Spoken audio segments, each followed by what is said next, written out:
Hi, everybody. Good afternoon. I'm Inge de Voer. I'm the coordinator of DAE International. And today, my colleague Sandra and Carlos prepared a whole day about a whole live stream about jobs. The first question I have, and I will prepare for you, is, and let me go back, will DAE prepare you for the industry? And the only right answer is, of course, yes. In the upcoming 15 minutes, I'm going to tell you why we are convinced that we will prepare you for a job in the industry. So let's get right to it.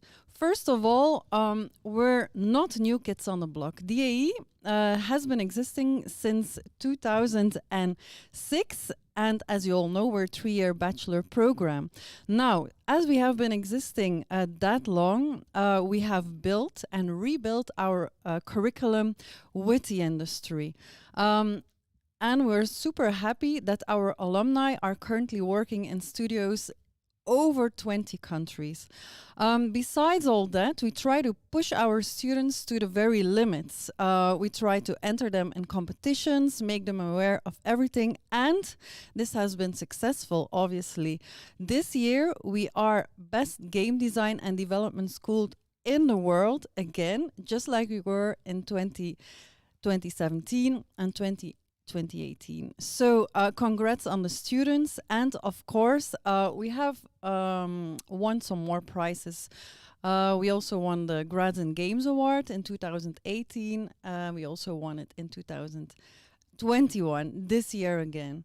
Now, let me tell you, and I still wanted to show you a picture of the level as well. Our beautiful home base with a lot of industry equipment, state-of-the-art equipment. Now, in the upcoming 15 minutes, I'm going to tell you why I believe that in DAE we prepare you with an industry-ready curriculum. So first of all, throughout the 3 years you will be studying at Digital Arts and Entertainment, we want to give you as much industry real-life experience as possible. And we do this not only during the classes, but also after classes and also during our community events. So first of all, what you see here on the right or on the screen is actually a career fair. Now, during the classes, we have loads of guest speakers, we have workshops, we have projects and creativity weeks. Right from the first year, in our visual language course, which is a first-year course, we invite more than 6 to 10 different industry speakers. In the second-year courses, I think half of the colleagues bring over online or real-life guest speakers, and of course the crown is in the third year, because not only do we bring out a lot of international and national guest speakers over in our graduation work, but as well everybody's going on an international internship. So let me show you some examples of people that have passed by over the years. There are way too many, but just to give you some small examples. One of the studios we invite, and we are good partners with, our Climax. They often come to give portfolio reviews and share their experience on how to land a job in the industry. Some other examples, we've had visits from DICE. Jason Della Rocca, a famous game industry entrepreneur, has visited us to share his experiences about business design, setting up for success and avoiding total disasters. Sumo Digital has also visited us a lot. Here you can see Greg, the lead artist, who gave a talk, but as well programmers, more insights about landing jobs in the game industry, portfolio reviews, and the list goes on and on. Sometimes you also invite our partner universities. Here you can see an example of University of Wisconsin Stout giving an insightful talk about convergence of history and environment through games and animation. Can be in the evening. And of course, we cannot forget Frank Albers, who joined us this year and also a couple of years ago to explain how he ended up in Pixar. And many, many more examples. Now, second of all, I want to talk to you another way in which we collaborate with the industry. So we have an advisory board, or every 3 to 4 years, the DAE curriculum does a whole review.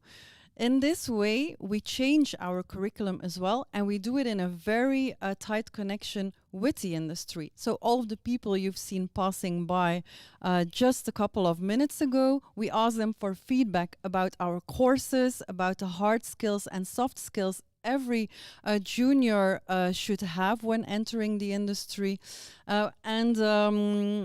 Voila, that's it. So this is also a way in which we want to make sure that we have or we teach all the necessary skills to our students. Next up is, of course, our own entertainment festival. So this year we organized Unwrap for the first time. We were super happy that we could do it real life. And Unwrap is a 2-day entertainment festival that builds bridges between music, film, and games. The lineup this year, we had about 20 to 30 national and international speakers sharing their experiences about the future of entertainment. Besides a conference, there's also the career fair.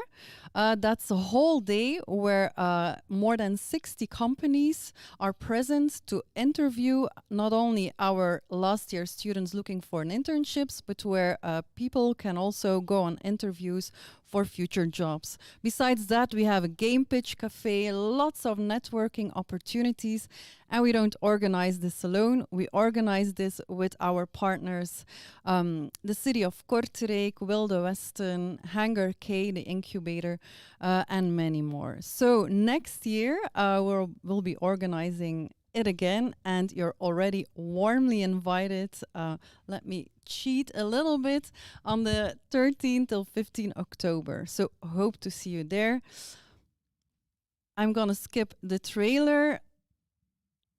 Let's go right to the most important part where you can gain a real life experience. And that is, of course, during the internship.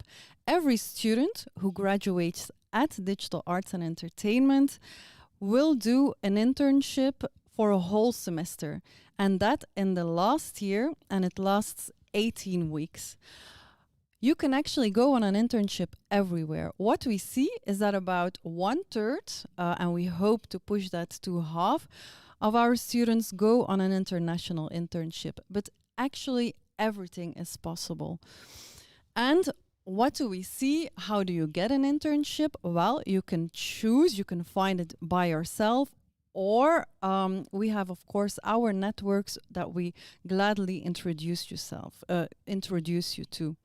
And of course, our internship coordinator, Ingrid Viane, helps and guides everybody through the process. Now, let me give you some more insight information about the internships. Here you can see where everybody is landing or has landed the internships. As you can see, everything is possible. We're mostly concentrated in Europe, but this year we even have somebody in Russia, Australia, so the world's your playground. And where do you end up? Well, you can end up in an indie company, in DAE Studios, and of course, the AAA studios are also within reach. What do you need? A portfolio. Your portfolio is your ticket to the industry. And here you can see some of the examples, some of the companies and some of the works our students have done in the past. So hopefully your work and your internship company as a future student will be on our presentation the upcoming years. Some more industry experience we want to share with you is, of course, outside of COVID, we organize study trips. Every year, we take 50 to 100 students to see the world. This can be Canada, this can be USA. We've been to San Francisco, to Japan, to the UK. And what do we do there? Well, we visit companies. We visit the studios, go inside to have interviews with artists, with directors, with all the companies everybody is dreaming of. And of course, the cultural part is also important. I'm gonna skip the video or share it with you. Why not?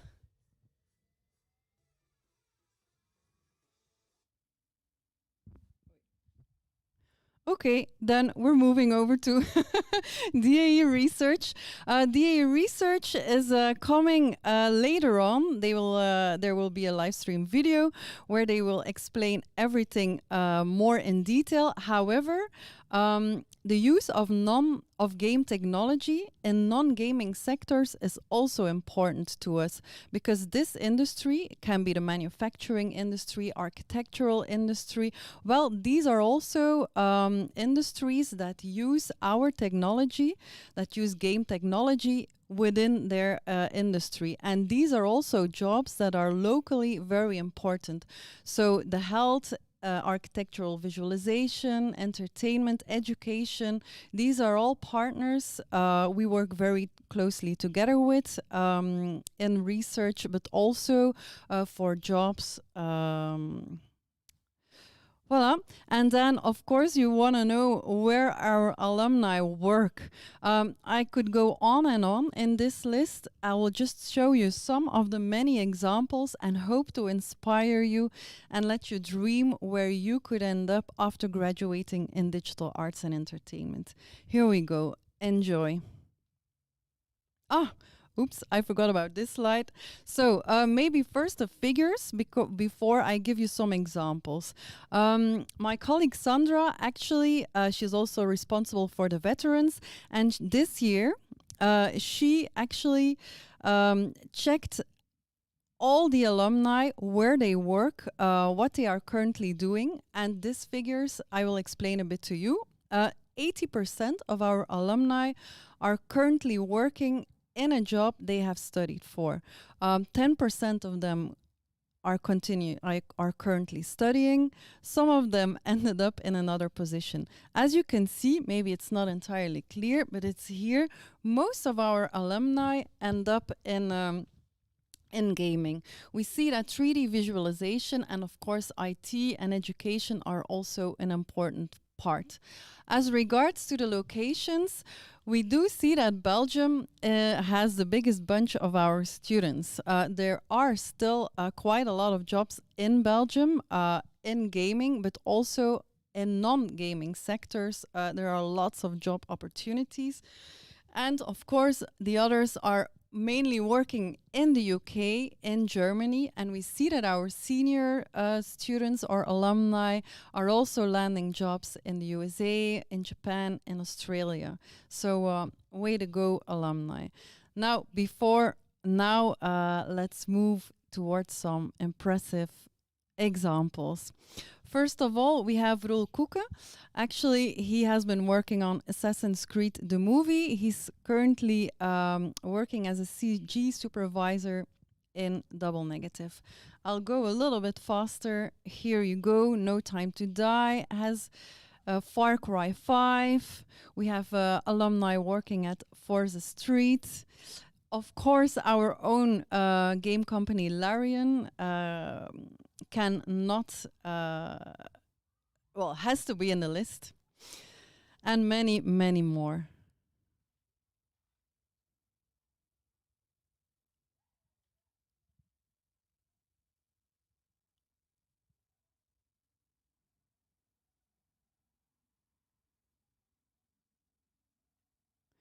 Voila.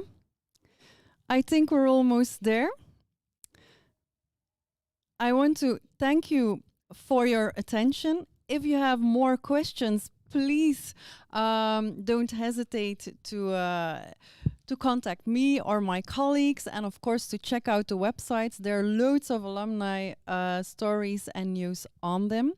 Now we're going to go into a little break, into a small break, and be sure to stay with us because we have some alumni lined up, and we will ask them some questions about their job. So thank you for watching, and see you in a minute. Bye.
Hello, everyone, and we're back. Today with me, I have a couple of alumni that graduated from DAE a couple of years back. I want to thank them for joining us. My name is Sandra Veressa. I'm the outreach coordinator here at DAE. And together with them, we're going to discuss who they are, what they do now, and so on. So I'm also a DAE alumni myself. I graduated 4 years ago, and the past 3 years I've been working here at DAE. Maybe we can start off with Jill.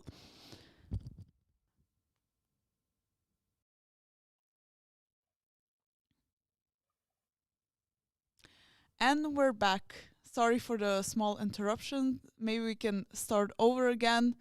Jill, maybe you can go on with introducing yourself once again.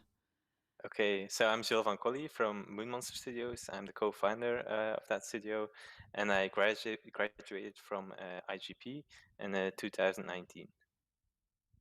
Alexander? My name is Alexander Delagrange. I'm a teacher at DAE, and I graduated around 10 years ago. And I teach around the art side of stuff around here. So, Sarah? My name is Sarah. I am currently a second year computing science bachelor student, so not quite the industry, but you know, I graduated from game dev in 2020. Antonino? Hi, I am Antonino Scodrani. I am a lighting TD at Rebellion Film Studio in Oxford, and I graduated from the visual effects major in 2019. And our last one, Ciao. I'm so sorry. Hey, I'm Nguyễn Thị Hoài Châu. I'm currently a concept artist, a junior concept artist in Larian Studio in Ghent, Belgium. I graduated 2 years ago from GGP, Game Graphic Production. Thank you all for the introduction. So I'm gonna ask a few questions. If people have questions in the chat, they can also send them, and we'll get to those as well. But I'm just gonna ask you about your job first. So, Jill, you said you co-founded Moon Monsters. How did that happen? How was that experience for you when you just graduated DIE to open your own company? That was a big step. We kind of we knew we wanted to start something, but we kind of rolled into it through DAE Studios, which is a separate company from DAE.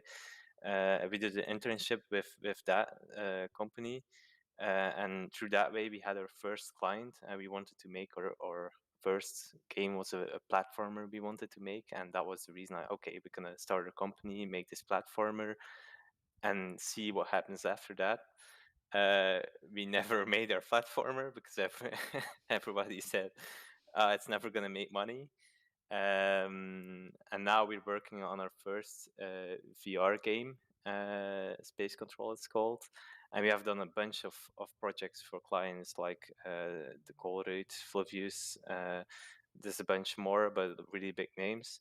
And now slowly we're getting more into entertainment, making entertainment games. And my role is a bit, I'm a bit a typical indie, more like doing everything, like coding, doing UX, doing accounting as well, doing a bit of everything. So a very general role. Yeah. Alexander, you say you work at DIE, but that's only from recently that we became colleagues again. What did you do before that? well, before I worked a year in Amsterdam for Guerrilla Games. I returned to Belgium after the project was done, and then I was actually a teacher for around 2 years and a half, 3 years, something like that. And then I moved to Berlin to go work for an outsourced studio named Airborne, where we mainly worked for uh, stylized kind of triple A games like Overwatch and Fortnite. And I've been kind of also a generalist all my life.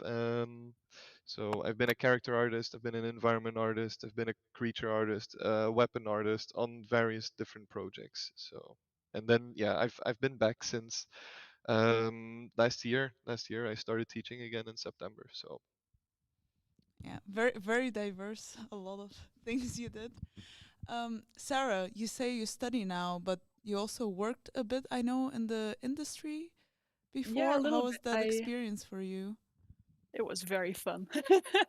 I had the luck of being in an incredibly good company with amazing atmosphere, and I did a few weeks on their. They had their coding team split into several pods. I just spent a few weeks on systems, which is more back end kind of stuff, which is not really what you do a lot of in game dev in DAE. But I spent most of my time on gameplay, which NDA I can't say much, but it was very fun. It was basically exactly what DA prepares you for. Okay, that's super Can't say cool. much. Maybe when it comes out, you can tell us more what you Yes, actually I hope worked on. so. Antonio, what are you doing right now? You said you're lighting TD. How did you get into Rebellion, actually? I got into Rebellion via it was called the Internship Fair back then, but it was rebranded, right? Now it's it's called something career else now. fair, Yeah. so but it Um, prepares you for the same thing, of yeah, course. it's the same thing. So yeah, I met the HR person there in during the internship fair. I gave him my details. I thought it was just a game company, but then he gave me some back end information that they were opening a film studio and that my profile would match. So I was like, all right, sure, let's do this. And so yeah, I entered the studio. We were very small at the start, like 10 people max. I was the only lighting artist as well. So a lot of stuff just fell onto my shoulders. And then we grew, and now we're about like 30, 35, depending on the time. And so, yeah, it's been 2 years now doing lighting and making tools as well. So I'm a TD from not too long ago. That was like a promotion I got not too long ago. So that's nice now. Congratulations. Thanks. Ciao. You said you're a junior concept artist right now. That's not really a typical job that students get prepared for at DIE. Was it hard for you to get that position? Yeah, indeed.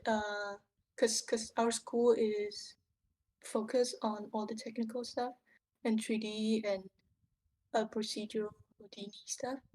So I have to do a lot of extra work on the side to prepare for my portfolio because I know that's what I want. So I just have to work a little harder, and it pay off.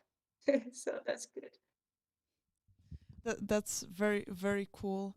Do you think other students can also get a concept art position in a company as if they work on it a lot, or I think it's a dangerous line to go because you can get yourself burned out really quickly.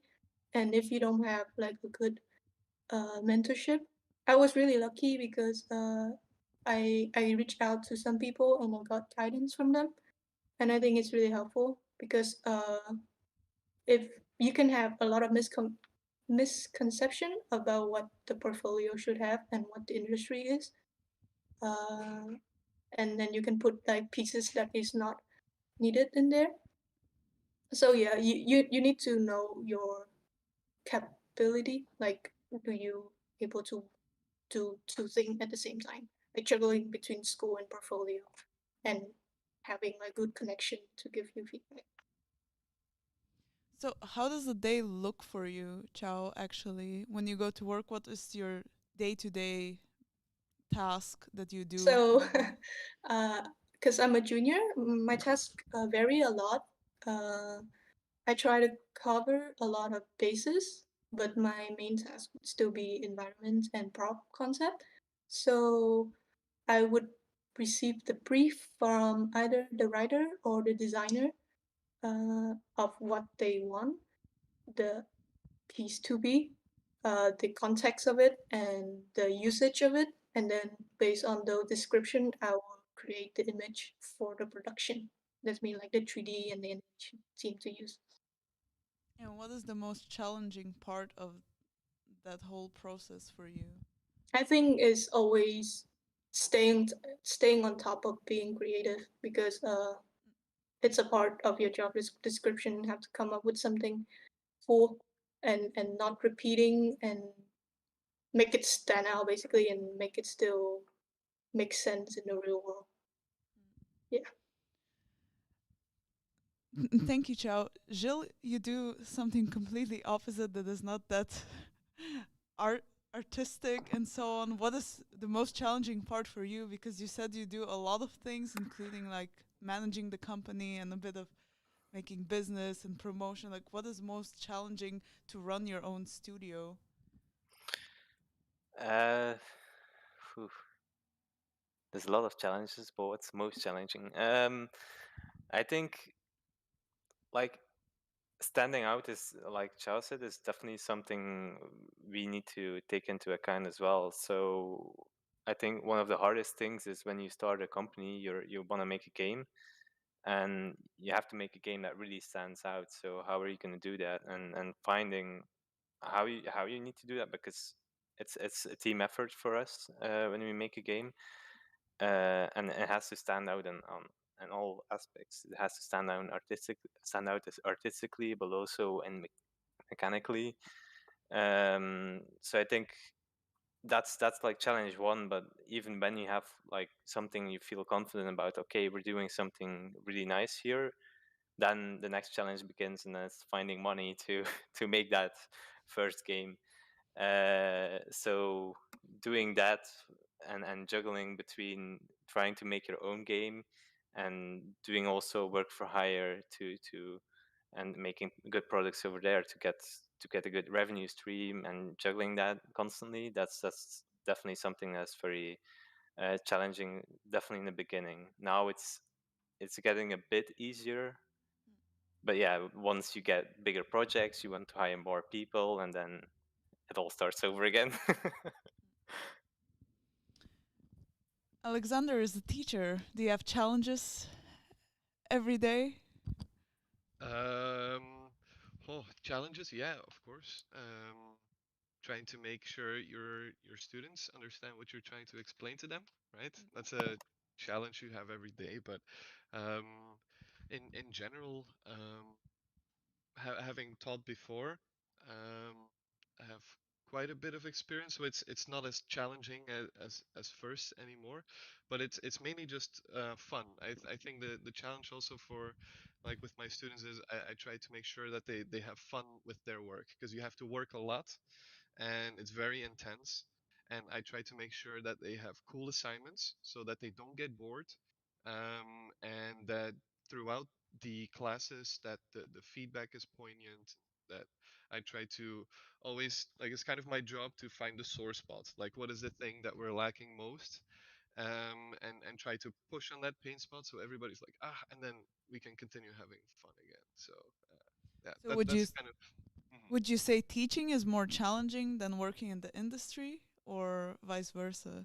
Mm, They're different disciplines, but for me personally, working in the industry is harder because like you always have a deadline. You also always have pressure. It's always there. The moment I finish something, there's already three new things lined up for me, and you're never kind of out of the weeds. If you work at a game company that releases a game, then even when it releases, you still have to bug fix afterwards. There's all the support you have to do. Um, and when you work in an outsourced studio, it's just one asset after the other, just always coming. And when you teach, there's like, okay, now we had the exams. Now we have a week of like, like, yeah, I'm preparing my classes for the next semester and stuff. But I feel like there's a bit more breathing room. And yeah, I mean, it's difficult in different ways. Both, they're very different. Yeah. Yeah. So it's not this is better than the other, it's just No, depending no. what you want to do and Yeah, after you and I think. graduate. Yeah, yeah, absolutely. And I think it's also a personality thing. Like some people, they just prefer to like be more introverted and sit just making stuff and drawing and modeling. And then when they have to speak in front of a group, it gives them a lot of anxiety, right? And if you're a bit more extroverted, and if you sit down all day and you have to work and you're not seeing face, you're not really talking to people much, that could give more anxiety. So it's also like, what kind of person are you? I feel like I'm falling in between, because like even now that I'm teaching, I'm still freelancing. So I try to be with like both legs in both fields, and that's how how I like it. I don't just like one more than the other, and I like kind of a mix. Yeah. Thank you, Alexander. Um, well, Antonino, you don't live in Belgium anymore. Was that hard for you to move abroad as well? I'm going to come back to Chao because she's an international student. She moved from her home country to Belgium. Living abroad, how is that for you? Is it hard in the beginning? Does it get better over time? What are your words? Yeah, What can you tell us? in the beginning it's hard because you arrive into a country where you know no one. Certainly, I was moving to a company where I didn't know anybody that was working there either. So it was basically like a fresh start. Well, think is as well that the UK is not that far from Belgium. You know, you have great connection with the Eurostar, so that's really nice. But at the start, when you arrive there and you get into the Airbnb that the company is paying for the first couple of weeks, it's a bit stressful because you have a timer to find a new place, you're getting into a new office, you're making new connections. So a lot of stuff is on you for like for like the very first time that you arrive there. You get used to it though, and then everything starts falling into place one at a time. You know, you find a place, you start making friends, you start getting used to your colleagues and working at the company. It's a slow process, of course, and then it depends really on your your attitude and yourself as a person. If you're a person that's very attached to your family or not, if you know you're pretty easy at making friends, at going out and you know being social. So that really goes like no one experience will be the same for each person. I think. For me it was all right. Like at the start it was fine. I was supposed to be in Canada, so thank God that didn't happen because that would have been the other side of the world. um, but yeah, I think like start. I would I would recommend to start very close first and see how you can adapt, and then maybe go further and further away Yeah, that's as you a grow. good pointer. No, exactly, because if you start straight away like, oh, I want to go to Australia, but you've never been outside of your country, um, depending on how you can handle it, it might be a hit or miss. Chao, what was the experience for you? You moved almost across the world. Yeah, I So, basically got thrown into the water. Edgar just have to learn how to swim. So I was barely 18. I have just graduated my high school and immediately went to DAE.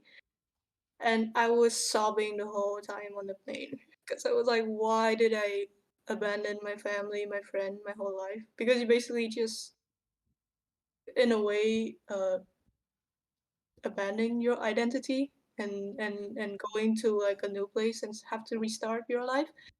And it was really scary. The first few weeks was really rough because I I live in tropical climates and oh, when I come here, it was fall. It was 25 degree, but I have 3 layers on and a scarf, and I'm still shaking. no. But things get better with time. You would meet people. Um, you would start getting going around to and know your favorite places. One of the good thing of start over is you basically have the chance of choosing whatever you like at that time with no attachment. There's no uh you don't have to worry about like something that you like you know when you like sometime at night and you couldn't sleep and you think about something you did like 3 years ago and you're like, oh no, why did I do that? And when you start over a new life, you don't have to think about it because nobody know. Yeah. So Yeah, but yeah. now you stayed after you graduate. You still stayed in Yeah, Belgium. So how do you I've been here for experience 4 years. Belgium? Yeah, I've been here for 4 years. Pretty local. I know the good spot to go to eat. That's always I know important. the good cafe. Yeah, I know enough Dutch to know what is on promotion. So I think that's good enough.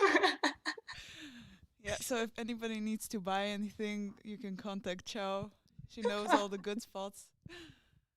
uh, yeah, and I've been settled out for 2 years now, and life is good.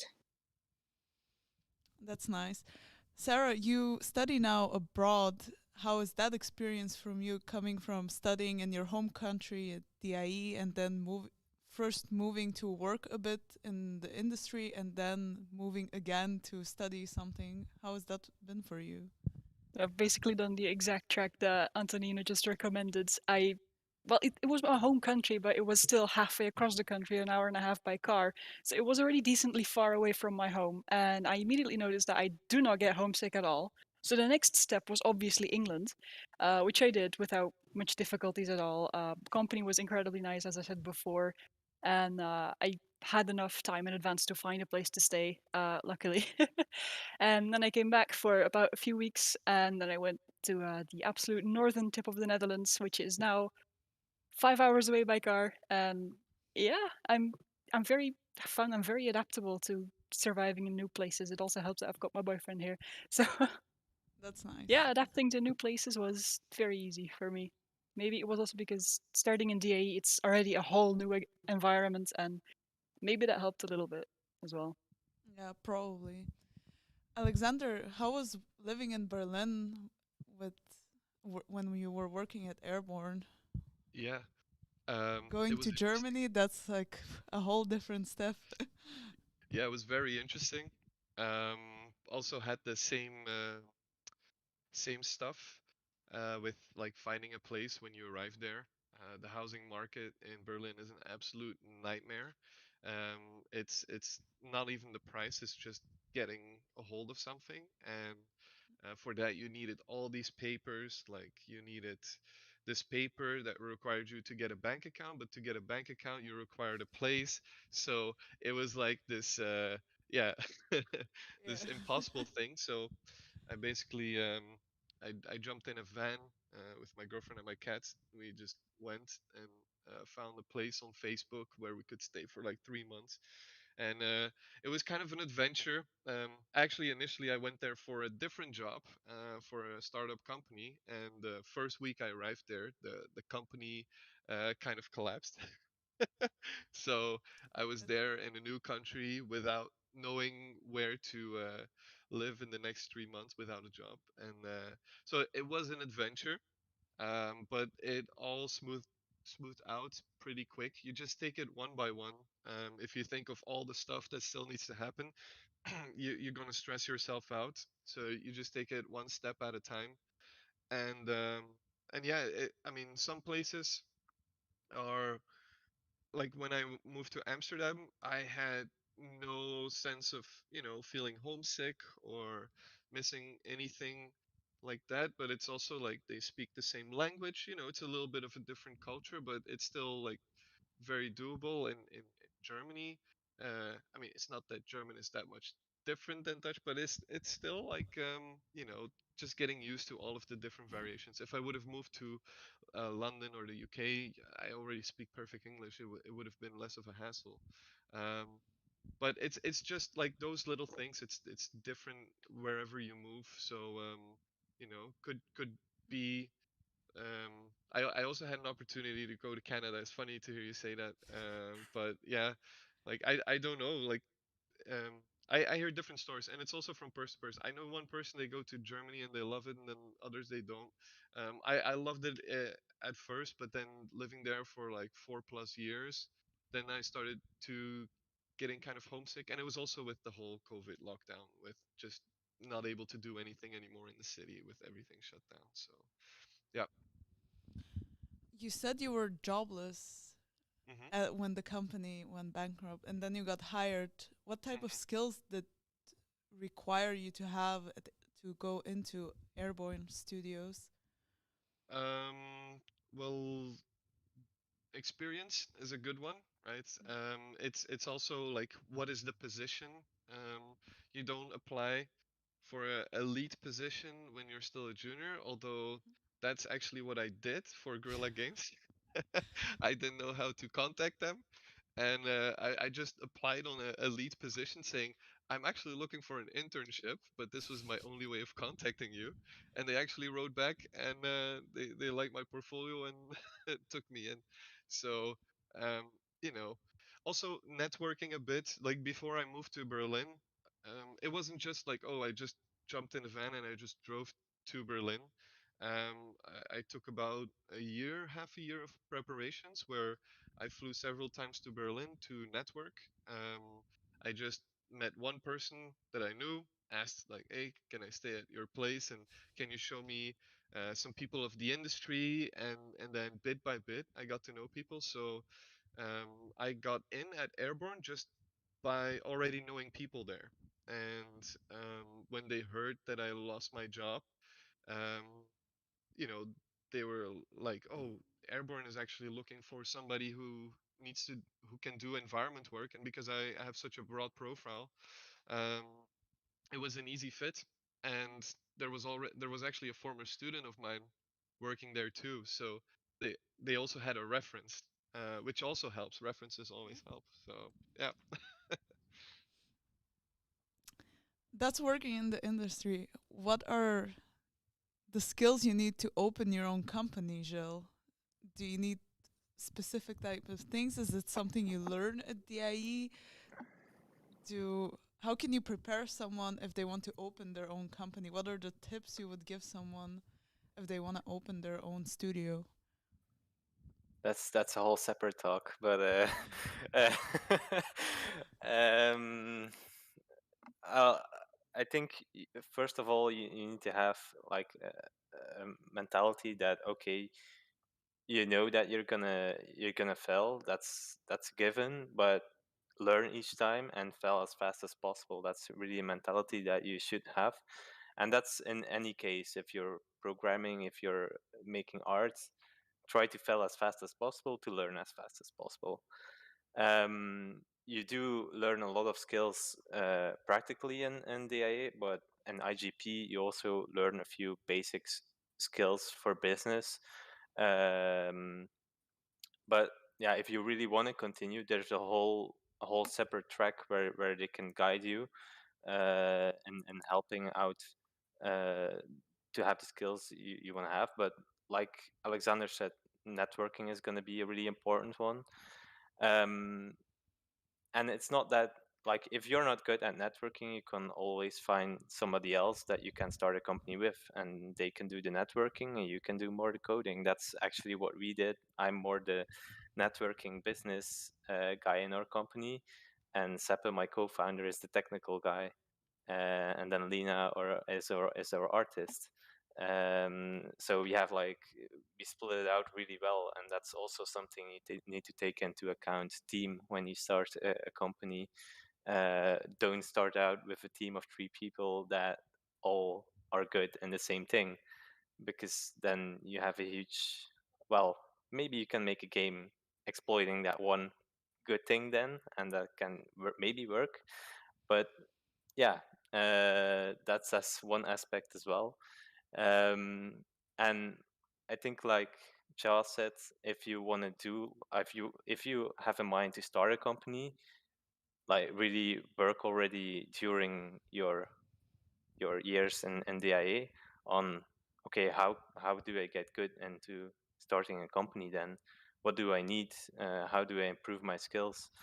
So that's also something. And one thing I would really advise when you want to make your own game studio is, and that taps into the fail fast, learn fast, is make a lot of games, do game jams, do just make things, and each game is gonna learn you more. It's gonna teach you what are we good at, what am I good at, what do I need from other people on my team maybe, what's their unique selling point that we maybe could exploit, things like that. Yeah. So I actually have a question from the chat, which is towards Indy. How Mhm. doable is to find a job in the indie gaming industry here in Belgium as an IGP student? Because to my understanding, the gaming sector in Belgium is quite small. It's getting bigger, and it's also depending on what you want to do. Because, for instance, if you're looking more to be a producer, because that's also something you can do, because you know a bit of art, you know coding, you got some business knowledge. There's some studios that got acquired recently, so those are positions that you could probably, as a junior producer, then I must say. And like, for instance, we're looking right now for a coder. So definitely an IGP profile is definitely somebody that could fit into that profile, because we don't need like the really good GD programmers that can go into the engine, and no, that's not the kind of stuff we do at this point of our company. So that as well. And I think it's gonna get even better if you start now. In 3 years, they're really working on getting more studios to start and supporting the whole network. So, to go on to another question, where did you guys find the passion for games and film? Like, what inspired you to work and to study this field? Maybe Sarah, you went from DIE now studying to something else. Are you still interested in games, or what is your Yeah, plan for the future? What I do you want still to play do? games in my spare time because I mean you learned it, it's not gonna go away. But I got into games in high school as an escape, which I think is a very common experience. And then at a sit-in, I found DAE, and I was like, "This is perfect. Nothing else is speaking to me like DAE does." And then I did it, and then that worked out quite well. And then I figured I had more of an interest in software engineering and computing science in general, so I continued down that path because my parents are willing to finance it anyway. Might as well. Yeah. And yeah, I don't know where I'll end up. If I end up in software engineering, that's fine. If I end up in games, that's very nice as well. If I do something entirely different, I don't know, but I will always be making games in my free time as well. Antonino, what about for you? Do you game, Oh, or is it just the film side that interests you? well, when I was a wee lad, um, then no, it's both. Watching when I was a kid, it was the time of on YouTube. You had all these short films with VFX, like the starts of Corridor and Freddie Wong's and stuff, and so that got me into trying to do the same thing. So like making very bad muzzle flashes with Movie Maker and Paint.net, being creative. And then I've always played video games with my dad, and like, so basically all of that combined, mix mash together, and I came out of it the way I am now, trying to tell stories with beautiful cinematography, as much as I can do it, do my best. So yeah. Ciao, what about you? I still remember the first impression of like a AAA game. So I think it was middle school, and I saw Assassin's Creed Black Flag for the first time.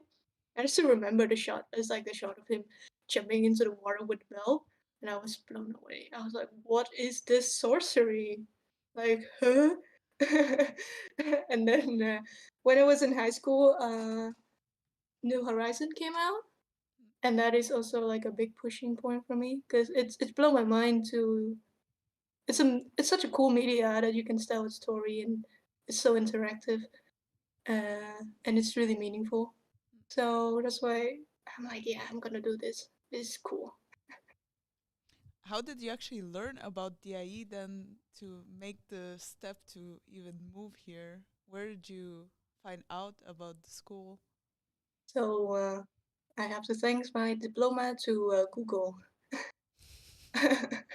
But that's yeah, I just Google. I Google for a long time, it actually didn't come up at first. It took me quite a few. I think it took me like 3 months until I found DAE. And at first, I thought it was a scam because it looked too good to be true. I'm like, what is this? Because like all the other websites so ugly. You're trying to teach game and like your website look from like the 2000, but this is like fancy website and like, cheap. Because I'm outside of EU also. The tuition fee is like sacrilegious. And when I see Belgium and it's like 7,000, like keep in mind 7,000 is not a small number of money, small amount of money, but compared to, for example, UK, I have to pay 12k pound a year. That is without living fee. So at first, like, getting like, this is too good to be true. I'm glad it worked out. I'm glad you guys wasn't scamming me. We're also happy you came, as I think probably one of the best students in your year. You did a very, very good It's so job. sweet. Thank you How so did much. people in Belgium, Sarah said she found it out from a sit-in. How did you guys find it out? DAE info Google. day or For Google. me, back in 2007, yes? um, it was basically next to my school. I was at PT, and next to it you had PIH, and I was thinking of becoming a steel worker. And then um, I've I've always drawn comics, and I was like I wanted to become a comic book artist or a tattoo artist next to stuff I was doing in school. It was like, oh, you have to get a real job, you know, because yeah, tattoos, that's not a real job, blah blah blah. And then I saw video games, and I was like, that's it, that's it. So I was like, the moment I knew, I didn't even need to know like what they were teaching, how. I was just like, I'm just gonna do it. But then when I went to the info days, I was like, okay, this is even crazier. And suddenly I had good math grades in school because I knew I would have to have a lot of math. So Nice. Jill, what about for you? How did you find out about DAE?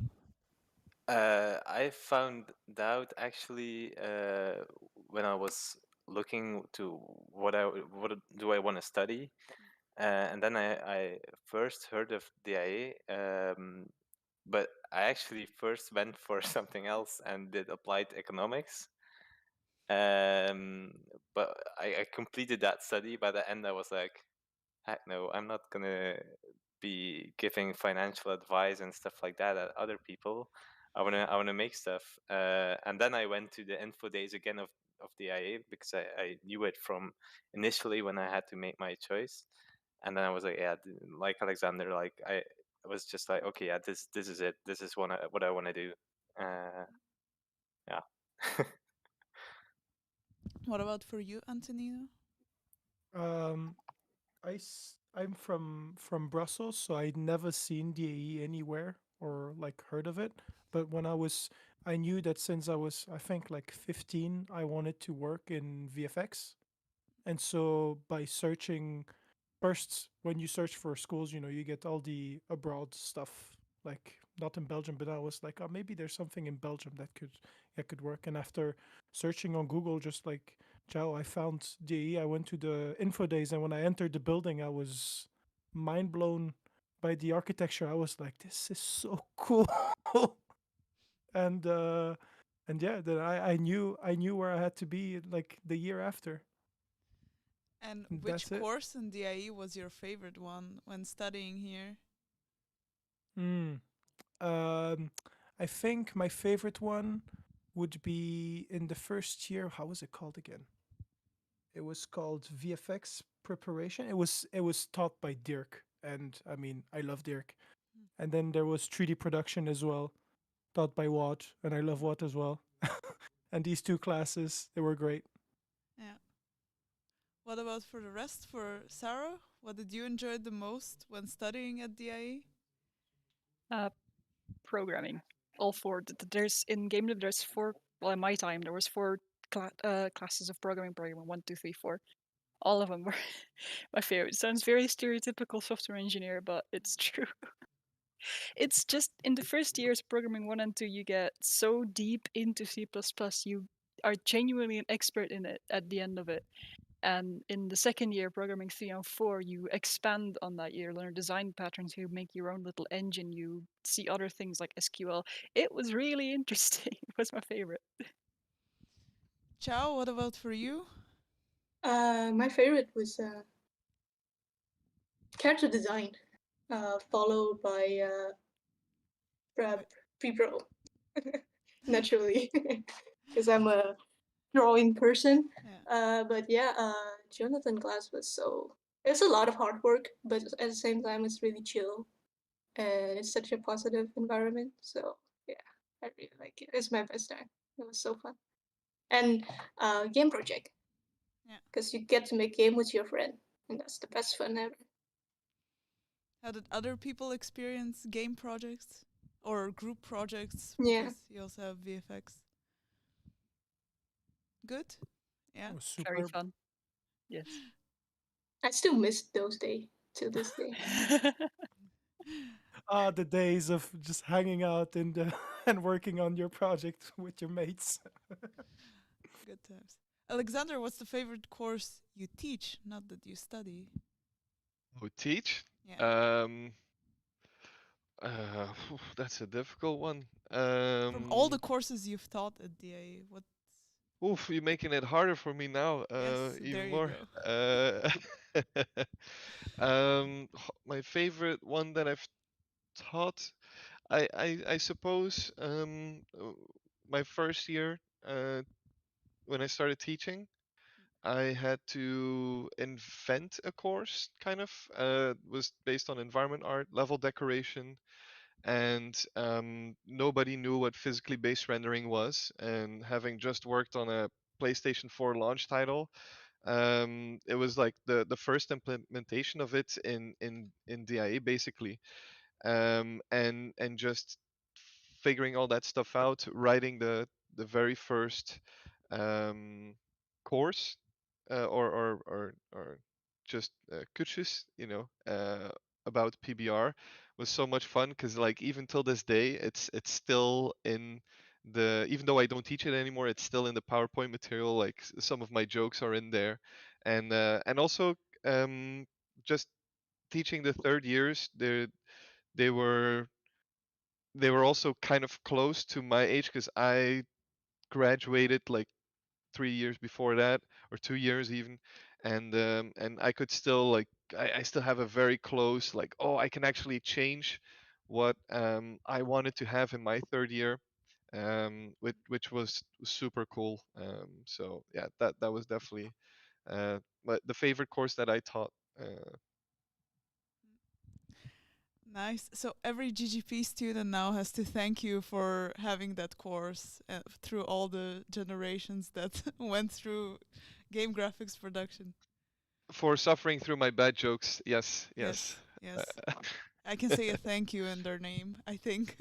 I haven't heard them. Maybe it's a good thing. Yeah, Gilles, maybe.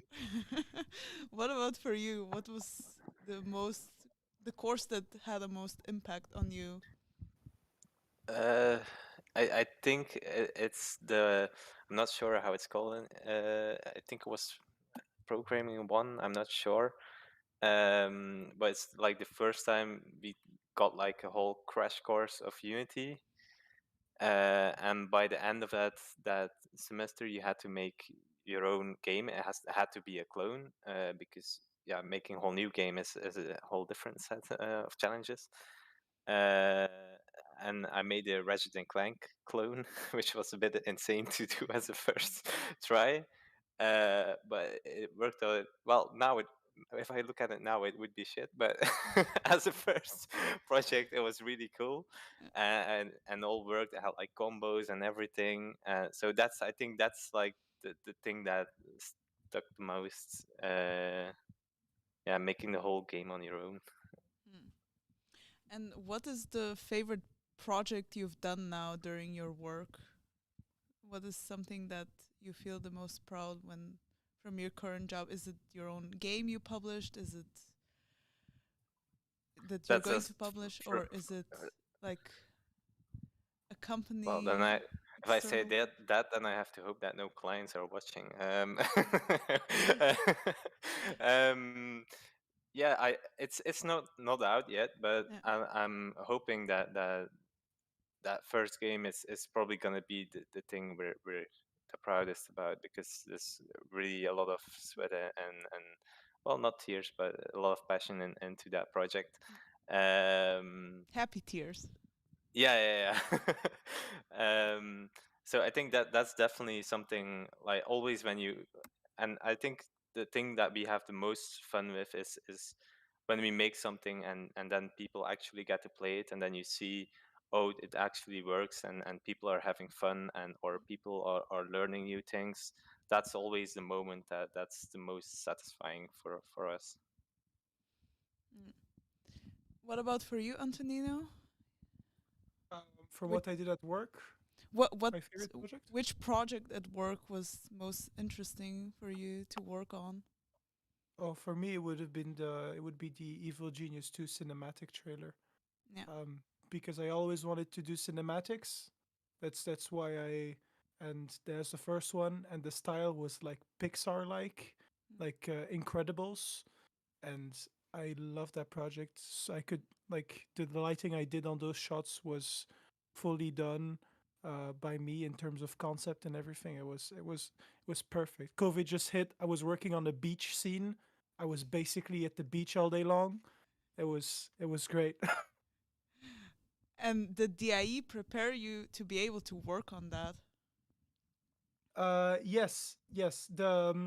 Of course, when you come to into a VFX house, and you get limited.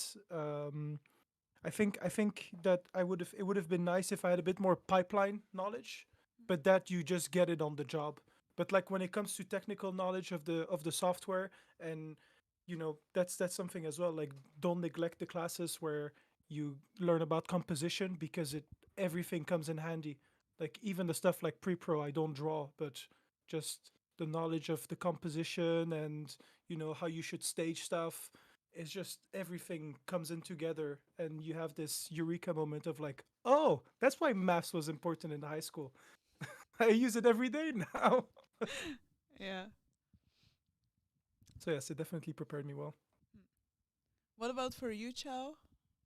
Uh, so my position is a little different because I work concept artist, and it's not something our school focus on.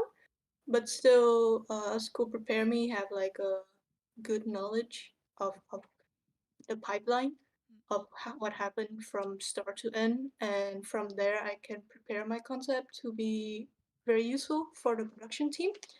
Uh, Do you use and any 3D? Well, yeah, for your definitely. concept? And I still use 3ds Max. Yeah, Yeah. and sometimes ZBrush for props. And it's really helpful for props and environment pieces. So yeah.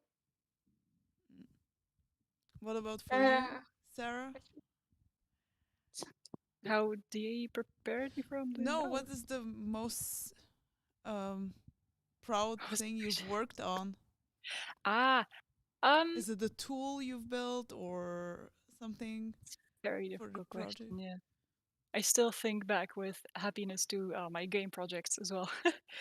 Mm.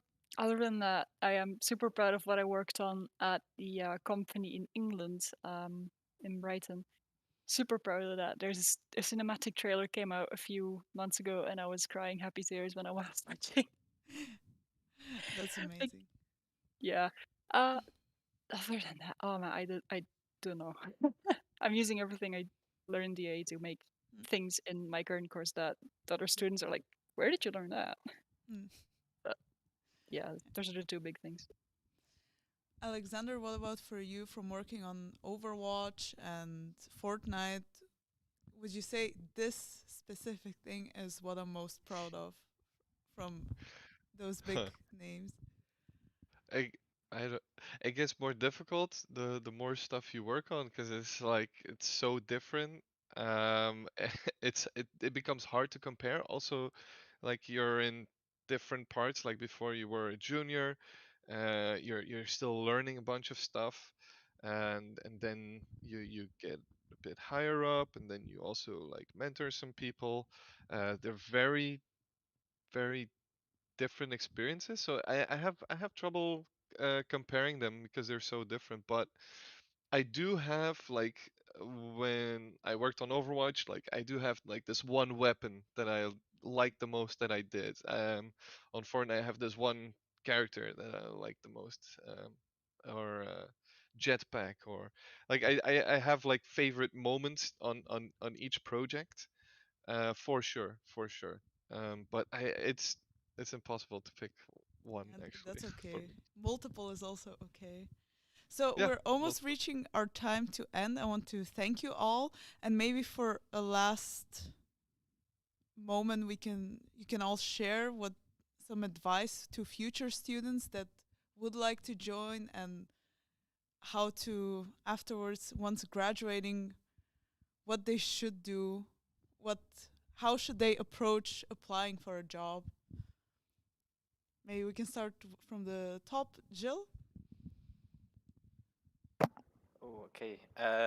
Well, yeah, one advice would be make games, make small games, and I think that's also certainly, if you're programmer or IGP, something that helps for your portfolio as well, that you can show, okay, I made all of these things. Of course, if you want to do engine stuff, focus on that. It's going to be specific. But yeah, make a lot of small games and go for it. Alexander? Yeah, a lot of trial and error, a lot of iterations for sure. I can attest to that as well. Um, and also like create your own work, um, especially once you're out of the school system. You no longer have me or any other teacher telling you make this, right? Then you have to start determining it for yourself. And it's actually fine to already do that while you're in school. I kind of was one of those annoying students that would just do free work, and then like my schoolwork would come secondary. But in the end, that actually helped me later on to kind of just I've never been out of work. It's kind of an issue because I always have like hundreds of different projects I want to do, and I think that's good. Keeps you busy, and then you can also kind of choose like what is best for me now, like for my portfolio or just general skills I would want to learn. So, just keep learning. Once you're out of the school system, you have to make it on your own. So. Sarah? During the course, keep up your motivation and be proud of what you do, because you will be surrounded by amazingly talented people. But what you do yourself is more likely than not also absolutely fantastic, especially compared to where you were at a few years before. Keep that up. That's good advice. Antonino? Um, I would talk about the internship. Like, don't get discouraged if you don't get your dream internship or your dream job the first time. Even small companies will teach you a lot, and I speak out of experience as well. Even your first job, you won't land it like at the biggest company, but even the smallest company, you'll be able to do so much stuff.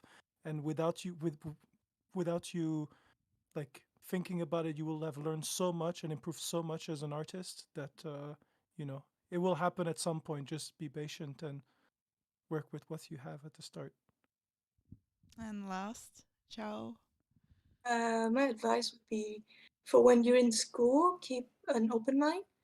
Uh, Especially in the second year, you have a chance to try out a lot of different positions in the company.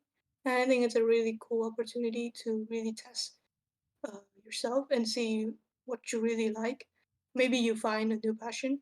I know a lot of people switch their career path that way, and I think it's really cool. And stay humble. You can always learn more.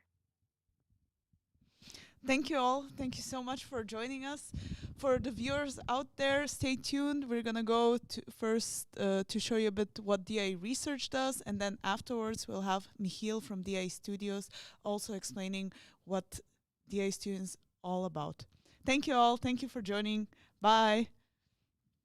Bye, everyone.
Welcome to The Level, our main campus for the bachelor's degree Digital Arts and Entertainment. We are part of the University College West, and we pride ourselves to be a practice-focused, atypical, and highly innovative school. Digital Arts and Entertainment has the goal to produce alumni with a strong hybrid profile of both technical skill and artistic skill, allowing them to successfully integrate into a pipeline both in the film and game industry. We truly believe in the importance of a shared language, so all our students, programmers and artists alike, have to at least learn the basics of their counterpart. This formula has proven successful over the years. Our alumni have been well received all over the world. After multiple years of success in international competitions, like the Rookies, our degree has grown immensely, both in reputation and student numbers. Currently, we have over 1,300 students, at least 315 of them from abroad. This growth has allowed us to specialize and cater our courses closer to the individual trajectories.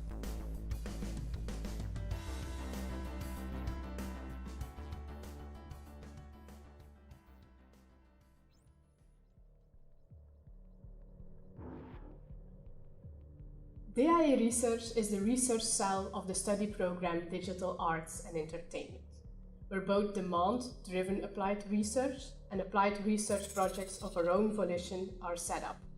We keep the focus and interests of the curriculum intertwined, continuously linking the research projects to the degree. The technologies that are currently being explored are XR, procedural 3D, artificial intelligence,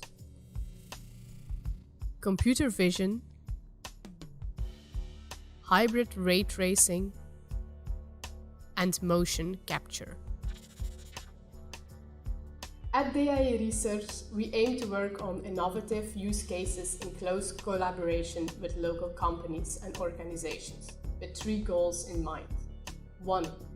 Scouting state-of-the-art technology we see in game and VFX industry and in academic papers. 2. Test this technology in order to update our curriculum with the latest knowledge.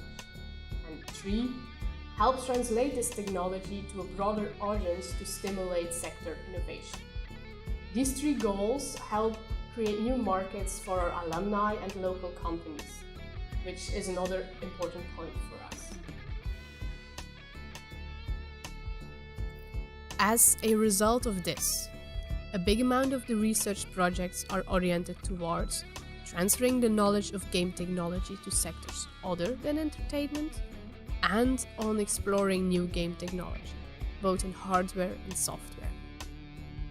As you will notice, some of the demos you see in this video are aimed at innovations in Industry 4.0, healthcare and sports, but also education, construction, heritage, and many more.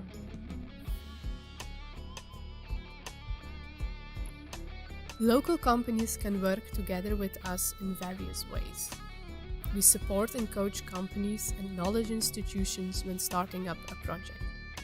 From defining the research question, to drawing up a subsidy file and project plan, to execution and following up on the project. This can be upon demand, but we also conduct our own exploratory research. In this, we combine the potential value of new technology and map them to the needs of a consortium of companies that act as a steering committee. An ideal project can start with showing off the possibilities of certain technologies in collaboration with students, or through examples of student work. If there are unexplored technical challenges and questions about the validity of these projects, at DAE Research we'll look into those. These demos and prototypes can help the company to pitch their idea to investors and help them have a good vision on what they want to develop. The final product is then created by a company existing out of our alumni.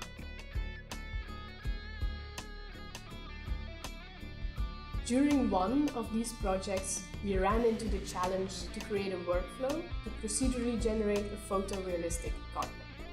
We noticed Houdini would be the perfect tool to use, as it allows great flexibility in rendering a variation of similar but unique visuals of 3D objects. In this challenging project, a carpet is rendered purely by successively implementing the features of just one hair, the general interaction of neighboring hairs, and their interaction with the environment. Adjusting a single one of those features reshapes the whole carpet, making it a tremendously versatile tool. With this first use of Houdini in a non-game or VFX-related context, we realized it could be a powerful tool that has the ability to create a series of realistic 3D visualizations of new products quickly and cheaply in the very early design phase. To further delve into the possibilities and generate knowledge to pass over to the curriculum, we started our own research project about procedural 3D. Within this project, we look at the possible advantages procedural workflows can have by 1. Creating small proof of concepts based on questions from a consortium of local companies in which procedural techniques are applied, and 2. Building up knowledge and passing it towards a broader audience.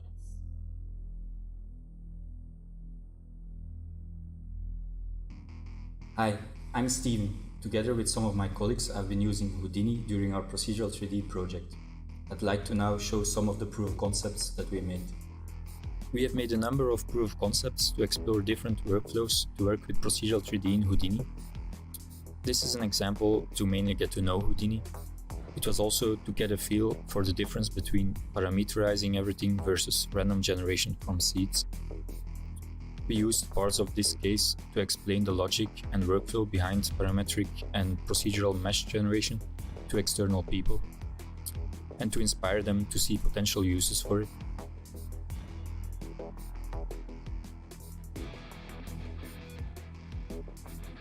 This was a small visualization example to use procedural 3D to visualize real-world data.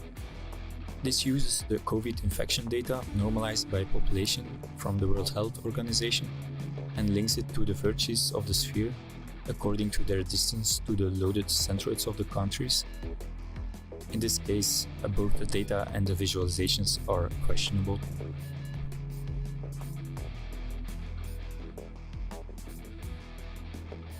This was an implementation of a script inspired by the Mutagen tool made by Adrian Meyer.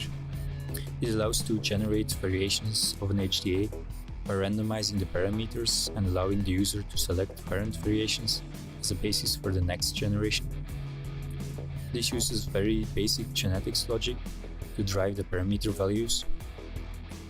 The test implementation allows to quickly generate random creature blockouts that can be evolved into a set of variations based on the preference of the user. With this case, we looked at quickly generating a historical city with a procedural house inside a game engine. For this, we created an HDA of a house and made a tool to quickly create streets of houses and a tool to fill the backyard areas of the houses. We also did some comparisons between building it with Houdini versus building it with blueprints in Unreal Engine in terms of speed and convenience. This case was also mainly to get a feel for the development speed between classic and procedural modeling.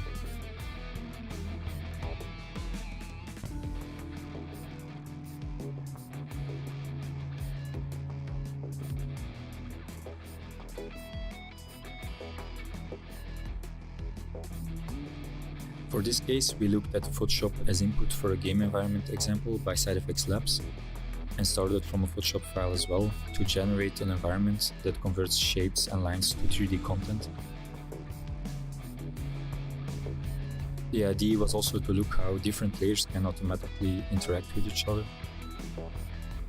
For example, the road needs to have bridges where there is water, and the castle wall needs to interact with both water and roads. This way we could, for example, generate 3D environments from old maps. We later also coupled the generation with OpenStreetMap data instead of a Photoshop file.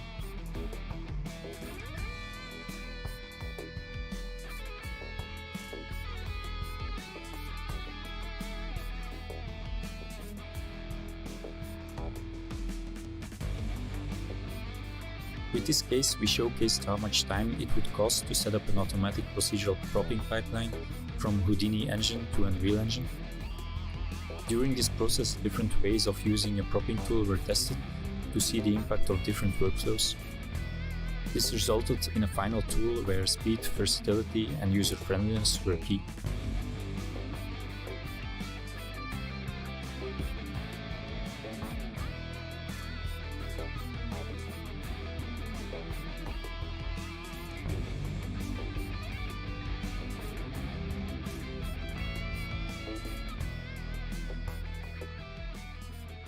This was a case inspired by a question from a company that specializes in robots that automatically pick fruits. They use AI to detect ripe fruits ready to be picked. For this, they are looking to create realistic artificial data to train the AI on. And so we looked into ways to procedurally create and grow realistic fruit models.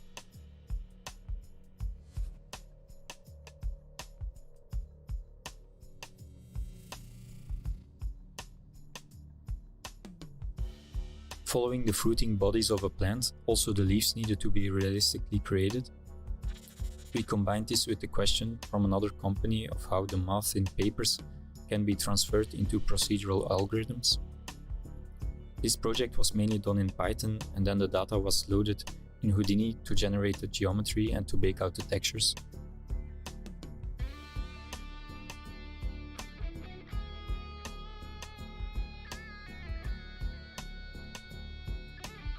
This was a proof of concept case about using a procedural approach to generate the optimal packaging for any object. This could, for example, be scans from museum pieces that need to be moved. And this would then require, for example, supports and cushions to stop them from breaking while being transported. We came up with this case because we also had a running project around heritage and the preservation of valuable items. As you can see, we tried different techniques like cushioning, brace packaging and Instapack.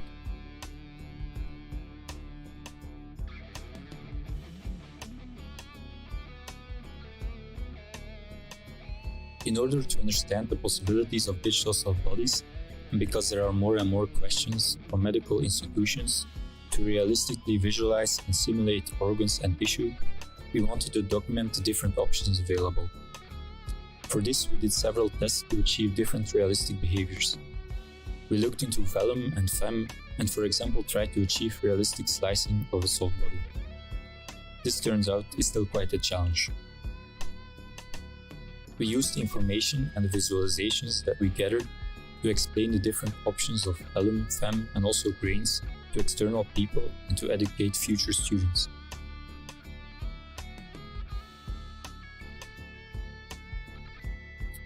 In order to automatically scale 3D cloth simulations, we started by creating a uniform mesh from any scanned or modeled person.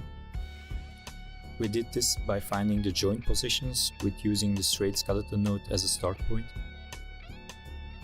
Then we build a rough mesh around the skeleton according to the thickness of the mesh around the joint positions. And in the end, we project the rough mesh points onto the original input mesh. This way we had a uniform base to deform the clothing meshes.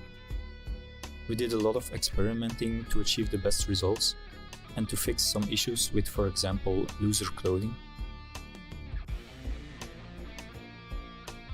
We also did some cloth simulation testing with real 2D patterns. This is a simulation with a police vest that consists of different layers and different pieces. This required some timing inside the DOP network to make it work. What worked best for us in this simulation was to use different wind forces on different parts and to only do the final stitching when all the parts are already in a good place. We also used this example to test different scaling methods.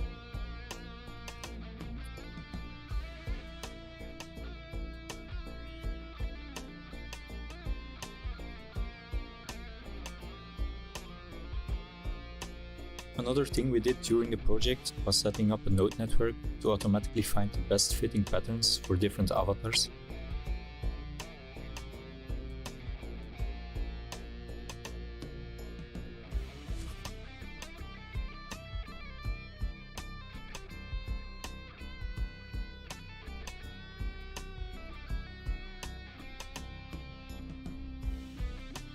This is a proof of concept to make a piece of armor and belts procedurally.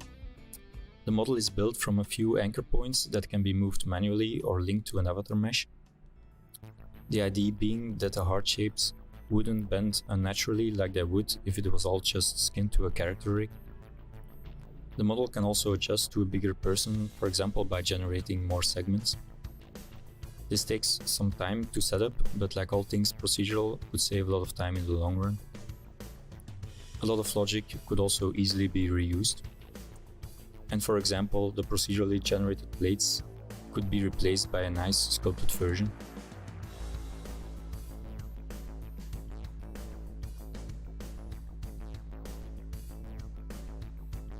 This is an implementation of the Make It Home Automatic Optimization Furniture Arrangements paper from Lapfayu et al. In Houdini. We use the database of 3D models with predefined parameters that influence the positioning and the relations between the objects. We first generate a number of random points according to the number of objects we want to place. Each point then corresponds to an object. According to the parameters of the loaded objects, they each look for relations with other objects. For example, a table will have a parent-child relation with a chair. We then iteratively add a random positional and orientational offset to each object and see if this was an improvement or not. If it was indeed an improvement, the transformation is kept and the next iteration is based on this one. There is an overlap between artificial intelligence and procedural generation. An example of that is the use of machine learning for segmentation of 3D models. Segmented components can be used for design exploration by synthesizing new forms from the modular components. This can be done on the large model libraries present in a company. We tested and implemented several methods. The segmentation was done using MATLAB and the recombining of the components in Houdini. During this project, we have worked on use cases both with and without Houdini. We believe Houdini has possible benefits outside the entertainment industry and can help our local companies innovate. With our ecosystem, we want to help see these companies what the potential benefits are in their workflow.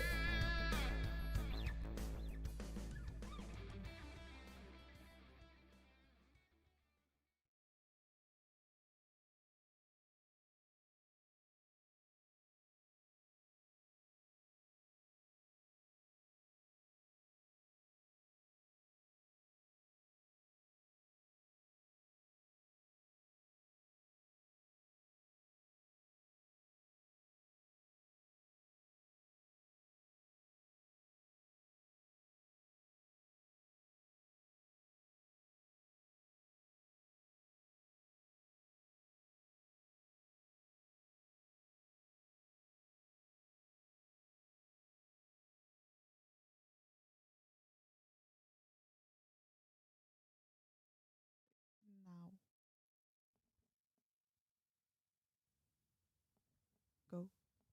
Yes. Good afternoon, everyone. I am Michiel Hohen. I'm the operations manager of DAE Studios, and I'm here to talk a bit about the opportunities of starting your own company or your own adventure after that you graduate. So, who am I? Just to present myself a little bit. I work, as I've mentioned, as the operations manager at DAE Studios, and I'll be telling you all about what we do in the couple of slides. We are an accelerator for the game industry, so we help everyone who wants to start their own company. Next to that, I'm also the technology lead at the first game fund for the game industry in Belgium. So I help scout projects that we can invest in with Force VC. And then I'm also co-organizer of the Unwrap festivals that take place every year, where the focus is digital entertainment overall, so movies, games, music, and that takes place on Kortrijkwede, so the place where probably or maybe you will be studying, so it's not that far away from the campus. I myself, I graduated digital arts entertainment way back in 2011, and then we just had 2 majors. Now you have 6. And I graduated as a 3D generalist. And then 2 years later, I graduated as marketing or from marketing, sorry. So that I knew, so I know about making games, but I also know how to market and how the business and management works. So that is me. But I'm here to talk about DAE Studios. So what is an accelerator? An accelerator is a organization, as I've already mentioned, that helps everyone with a good business idea. And we at DAE Studios, we are in a quite early phase involved in companies. So you've got other accelerator programs like Started at KBC, EMEC iStart, or Chronos Interactive, but we come a bit earlier in the very early days of someone who wants to start their own company. Who's on board with us? So we have a couple of shareholders. The one that you probably know is Larian Studios. They've created Baldur's Gate 3 and Divinity Original Sin. Larian is very interested to see young studios, and if they have a great business idea, they are always interested in investing into that. But also, of course, they have a lot of publishing knowledge they can also use to get your game promoted and published. Next to that, we have Chronos Interactive, which is an accelerator more for the scale-up phase of a company. And then, of course, we have HOES, the college university, is also on board with us. And there's a 4th shareholder coming, I guess, in the next couple of months, but I can't really tell you anything about that yet. What is our ambition as DAE Studios? We want to offer our alumni relevant local working opportunities. by building an ecosystem for indie game studios. So I'll show you in a couple of slides where we are located, but it's not that far away from the level. So the campus of Digital Arts and Entertainment. We want to set up an ecosystem. Why? Because we believe that we can, we have the educational program, of course, we have the research facility, and if we want to build an industry next to that, I believe that they can keep each other relevant. So if the educational background knows what is living within startup studios and what the demand there is, it can really be interesting to be that close to each other. And then, of course, create economical value by setting up more studios here in Belgium, because the landscape of studios in Belgium is still, well, there's still a lot of growth potential. So we need more startups and studios. How do we do that? Like, how do we support people with a business idea?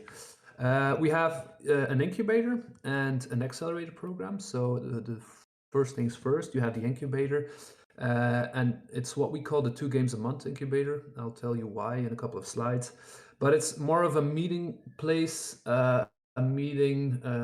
moment for students or alumni or people who are interested in the indie scene to come together to work on interesting projects without them having already a studio.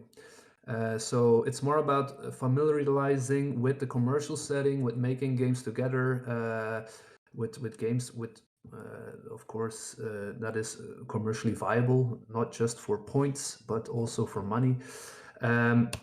So that's more oriented towards students and alumni. But then we have the second phase. It's the accelerator. That's actually a program for people who already have a studio that want to get accelerated. And what we do there is, of course, more business related. So we make sure that they have their first clients. We make them have physical seating in Hangar K, which is the co-creation hub that right next to the level. And we just teach them how to probably scale up in the later phase. So that's more for future startups.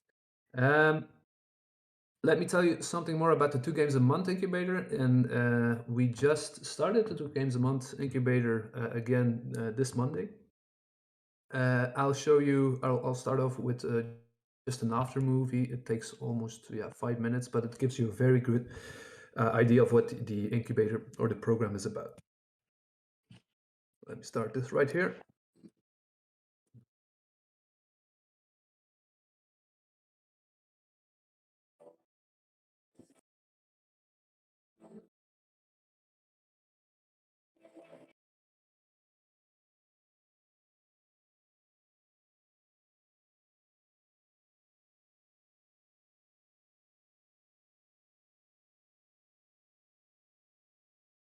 Today we find ourselves in Kortrijk. It's home of one of the best educational programs in game development worldwide. It's called Digital Arts Entertainment.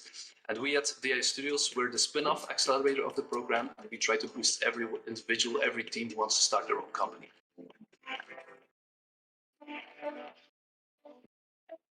We do this by offering an accelerator and an incubator program. And behind me, you can see the incubator program taking place. It's called the 2 games a month program. And it's an 18-week game development program for everyone who's interested in the indie scene. We do this literally by making a game every 2 weeks, because we believe that it's a crucial skill to be able to make a game in 2 weeks, going from ideation to prototype in order to validate it. Focus on primarily entertainment games, but we also work for clients. These clients who have a challenge and they want to make a game for that. It's a very interesting journey for startups to take that challenge and turn it into a game concept. We are open for third-year students, alumni, and basically everyone who's interested in maybe starting their own company. What's great about the 2 games a month program is that we want to attract a lot of different people with different backgrounds, different education, because we noticed that if you want to make a good game and want to make a good team, you need those different backgrounds. We noticed in this first edition that we sort of have a golden team where you have not of people, but of skills, where you have the combination of those perfect skills, whether it's game design, whether it's development, whether it's sound, whether it's project management also, that perfect team makes really cool games. 2 games a month program for us is very important because it is one of the key elements of trying to establish a local game-based ecosystem here in the area. And it focuses on skills and attitudes that are very hard to focus on in a traditional curriculum like ours. It's about learning how to create your own IP step by step, learning how to evaluate what you did, basically learning how to become an entrepreneur. I think it's a fine program.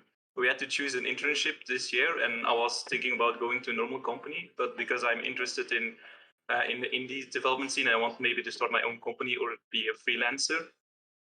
The 2 games a month program was very interesting for me, and everything I expected from it, I got out of it. So it was a very good program to follow.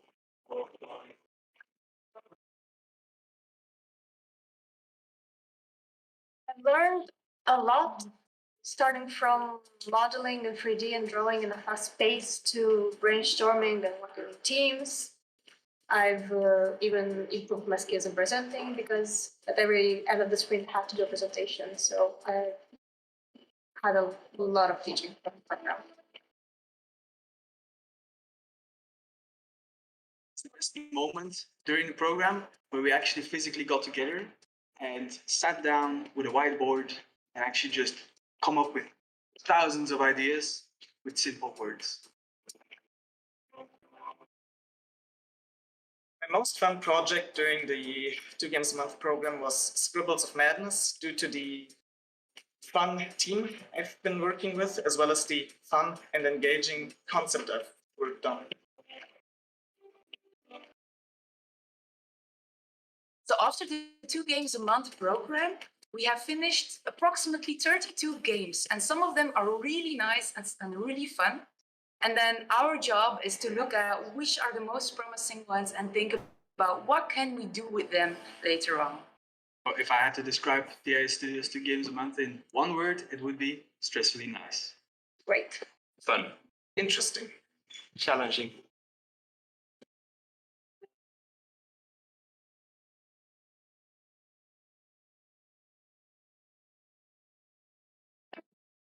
Oops. Yes. So that should give you an idea of what we try to achieve in the 2 games a month. So it's mostly about getting like-minded people together and make them work on cool stuff.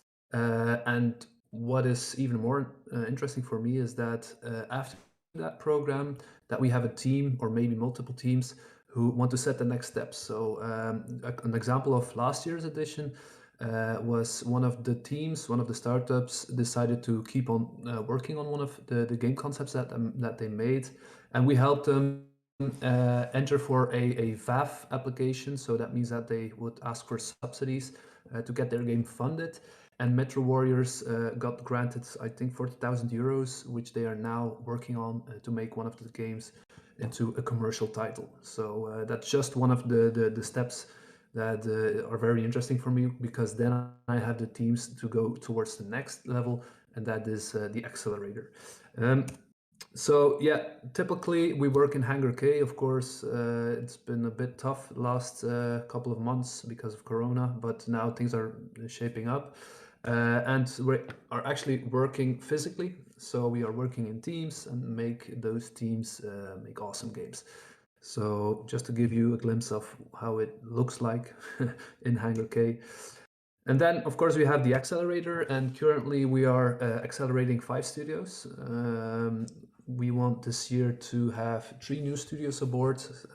So we have, we're quite ambitious, but we believe in building up that ecosystem, of course. And what we do in the startup acceleration, we show the studios the path to financial resources. So we help them get funding. We help them write their files. We teach them how to pitch and so on. We show the path to network. So we set them up in our Hangar K ecosystem so they can work from there. We take them to relevant events. And of course, we have a very strong and trustworthy partnerships with Kronos, Larian, West, and so on. And then, of course, the path to talent. All of our studios can attend a career fair to look for interns and of course other applicants. And we show them all of the opportunities in the ecosystem. So maybe matching an interesting IP or a game title with that team so they can make a game out of it. And in return, we normally ask for 15% participation in that company, which allows us also to do our best and make sure that you grow as a studio. So we're kind of taking some kind of co-founder role, and we want to make you successful. Some best practices. I've heard that you already got a talk or heard Gilles Van Cooley from Moon Monsters. But they were one of our first studios that we've guided through our accelerator program. We gave them a lot of client work, and I guess up till now it's more than 200,000 euros in income. They are still with us in Hangar K, and we showed them the way to VAF and helped them write their first subsidy application. And now they're working on space control, which looks a very promising title for virtual reality. And then the second best practice for me is Salty Lemon. It was a studio who started in 2018. They wanted to make an entertainment game, but that didn't really work out. They didn't get the funding that they wanted. But then there was an interesting concept that got shaped within the education program of Digital Arts Entertainment, and it was a virtual rowing application. So you link a physical rowing machine to a digital world, and you get an extra nice layer on top of that. Instead of looking at the very static, boring numbers on the screen of your physical rower, you can now row in a virtual world, and it looks something like this. What if you didn't need the water? Yeah, so it looks kind of looks like this, where you can keep up with your statistics. You can, in the future, row with other rowers online. And it really gives an extra motivation as well for the players, of course. And then two more. We have Rhinox, which is a studio who focuses on applied games. It's not really gaming, it's more training within VR for the industry. And then Play It Safe. They make a framework in which studios or bigger companies can teach their staff using games about different subjects like fire safety, first aid, and so on. And then I wanted to show you a quick teaser for Unwrap, which is the digital entertainment festival I've already mentioned. I don't know if maybe you've already seen it, but it only takes a couple of seconds, so I'll show it anyway.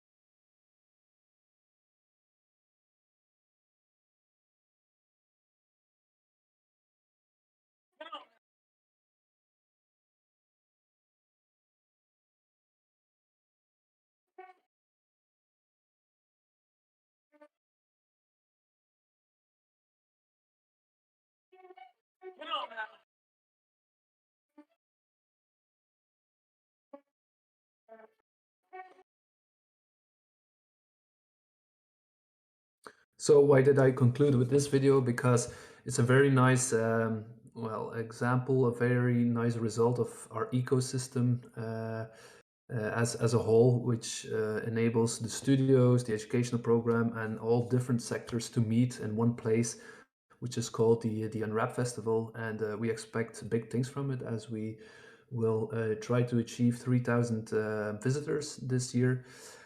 So we'll hope to see you there. If you decide to study digital arts entertainment or not, doesn't really matter. You can also come to the festival as an outsider, so don't worry.